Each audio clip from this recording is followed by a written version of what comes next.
Muito bem, vamos dar sequência aqui nessa edição dos Pingos nos Is, porque após ser condenada a 15 anos de prisão por corrupção envolvendo a construtora Odebrecht, agora a ex-primeira-dama do Peru, Nadine Heredia, recebeu o asilo diplomático aqui no Brasil. Ela chegou ao país em um avião oficial da Força Aérea Brasileira após se refugiar na Embaixada Brasileira também em Lima, horas antes da sentença. A chancelaria peruana informou que o pedido foi feito com base na Convenção sobre Asilo Diplomático de 1954, da qual Peru e Brasil são signatários, mas só é concedido a quem sofre perseguição por razões políticas. Além de Nadine, o ex-presidente do Peru, Ollanta Humala, também foi condenado a 15 anos de prisão após investigações revelarem que o casal recebeu 3 milhões de dólares da construtora para financiar suas campanhas presidenciais de 2006 e 2011.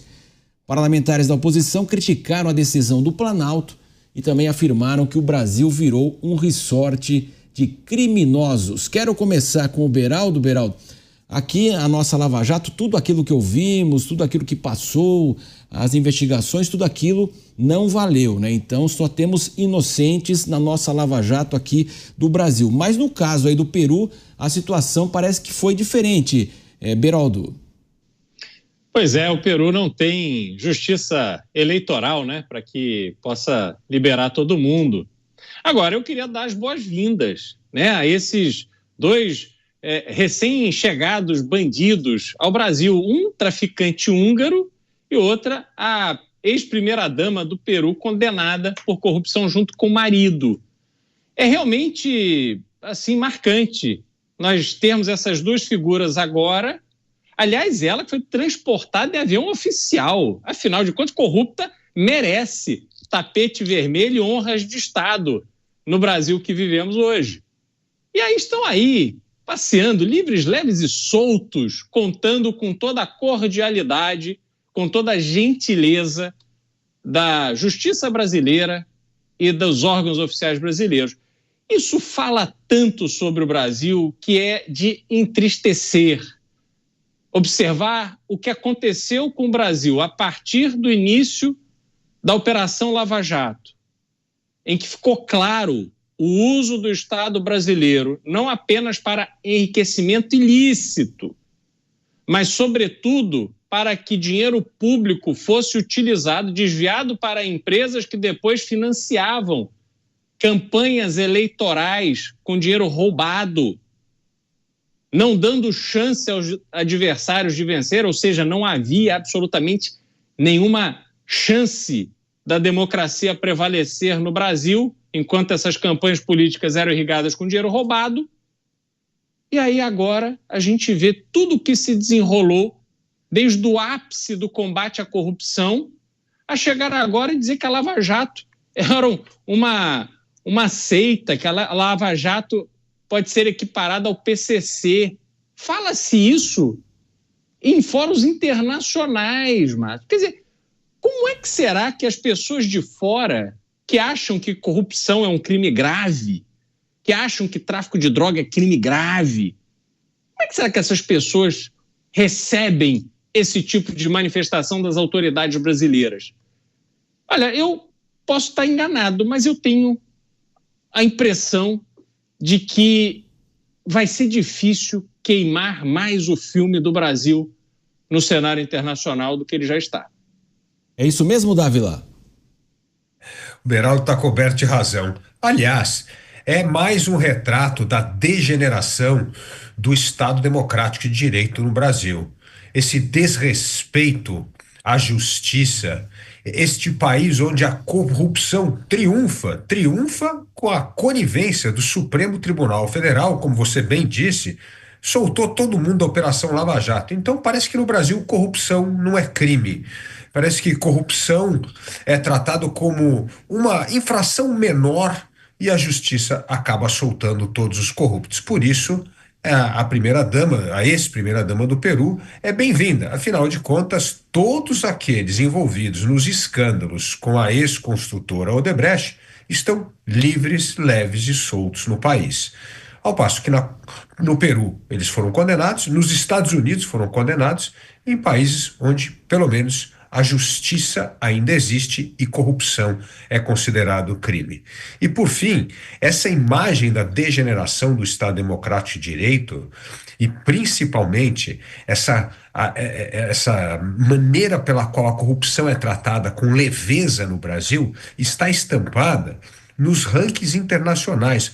O World Justice Project, que é um projeto que mensura o grau de seriedade e eficiência do poder judiciário, está classificando o Brasil nas últimas posições. E o Brasil despencou nesse ranking justamente porque vem tratando a corrupção com leveza.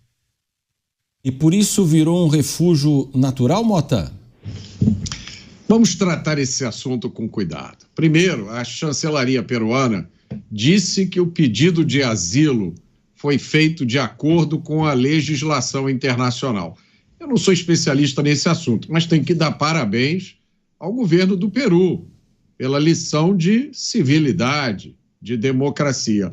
Agora, tem uma coisa aí meio difícil de entender, né? O governo brasileiro está pedindo a extradição de brasileiros que estão nos Estados Unidos e na Espanha, alegando que essas pessoas cometeram crimes. E, ao mesmo tempo, dá asilo a uma pessoa que foi condenada no Peru por ter cometido um crime.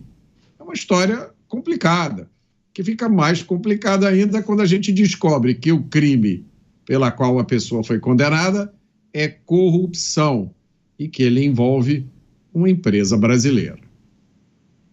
Exatamente, né, Iberaldo? Isso acaba relembrando todo o processo aqui na Lava Jato, que nós sabemos onde chegou, onde foi e aonde chegou, e agora com essa decisão do Peru comprova que aquilo que passou aqui também passou fora do país. E em vários países. Houve investigação em inúmeros países envolvendo os mesmos atores que foram protagonistas da Lava Jato. A construtora Odebrecht, que hoje chama-se Nova Nor, se não me engano, ela estava ali como a principal instituição empresarial que distribuía o dinheiro ou parte do sobrepreço que colocava nas obras públicas que fazia. E os números são realmente assustadores. A gente conseguiu ter um nível de detalhe durante as investigações realizadas pela Operação Lava Jato que foram muito chocantes. Mas qual é o problema? É que a corrupção ela está tão incorporada ao cotidiano do brasileiro que, de uma certa forma, a gente ou não liga ou esquece rápido. Então, eu me lembro, quando morava ainda no Rio de Janeiro, na época de faculdade, a faculdade era no centro da cidade. E vira e mexe tinha assalto a agências bancárias naquela época, ali final da década de 90. E me chamava muita atenção porque aquelas mesmas pessoas que se encontravam, de repente, numa situação de grande perigo, porque entrava uma pessoa armada, rendia o segurança, colocava arma na cabeça de funcionários do banco, prendiam clientes ali como reféns, era uma loucura. E aí, ou os ladrões fugiam, ou a polícia chegava, enfim, às vezes até tinha troca de tiro. Mas o que me chamava a atenção é que no dia seguinte era tudo exatamente igual. Aquelas pessoas que foram expostas a uma situação de grande perigo, que deveria ser um trauma, no dia seguinte estavam ali, andando normalmente pelas ruas. E olha que fazem mais de 25 anos. Mas as pessoas já estavam condicionadas a não ligar mais para essas questões de assalto, de violência no centro do Rio de Janeiro. A questão da corrupção, que a gente vem lá de trás com anões do orçamento, os desvios do DNR da época, que hoje já chama-se DENIT, que tinham as grandes obras de infraestrutura brasileira, onde sempre havia denúncias de corrupção. Isso tudo vem num histórico que a Operação Lava Jato, por mais que ela tenha escancarado, por mais que a gente tenha visto extratos bancários de contas no exterior com dezenas de milhões de dólares pertencentes a um gerente da Petrobras. Não era nem diretor, nem presidente, era um gerente com 90 milhões de dólares numa conta na Suíça. A gente viu malas de dinheiro com mais de 50 milhões de reais. Dinheiro vivo de político ou atribuído a políticos. Nós vimos coisas impressionantes. Pois bem, Marcelo, passou pouco tempo e a população brasileira já não se emociona mais. A gente é confrontado com o absurdo, mas a vida segue. A nossa preocupação, a preocupação do povo brasileiro é simplesmente sobreviver. E sobrevivendo, vai se levando, sem perceber o quanto a população como um todo abre mão para viver dessa forma. Isso não foi por acaso, isso aí foi um status programado para que se tivesse essa inércia que permite que os vigaristas de sempre mantenham o poder. Sabe que naquele momento que nós tínhamos a Lava Jato, né, o então juiz Sérgio Moro era muito convidado para eventos no Brasil inteiro. Eu acompanhei vários eventos aqui em São Paulo. Ele sempre dizia que não podia falar do processo em si, porque estava aberto o processo, evidentemente, a investigação da Lava Jato, mas ele sempre fazia um paralelo com a Mãos Limpas, a Operação Mãos Limpas da Itália, que também começou de uma maneira assim, lá num local de idosos, uma corrupção pequena, que foi desenrolando e chegou no alto escalão da política italiana. E muitas prisões, ele dizia que a Itália prendeu muito mais gente daqui do que a própria Lava Jato brasileira, ele falava isso, né? Muita gente foi presa. Com o passar do tempo, a classe política alterou a legislação e aquilo acabou. Ele sempre citava esse exemplo. E é mais ou menos o que aconteceu aqui no Brasil. Nós tivemos toda aquela repercussão para chegar num determinado momento que houve um cavalo de pau e que como se nada tivesse acontecido e como em qualquer presídio todo mundo é inocente. E fica essa questão agora, né, Dávila, trazida lá do Peru, se a mesma construtora que agia aqui desse jeito agiu lá deu ruim, aqui deu bom. Matos, você fez bem recordar a história do Brasil, porque aquela época que a Lava Jato foi aplaudida, eu me lembro do então juiz Sérgio Moro participar de eventos públicos, todo mundo ficava em pé e aplaudia por minutos afora, porque era o triunfo da justiça sobre a corrupção.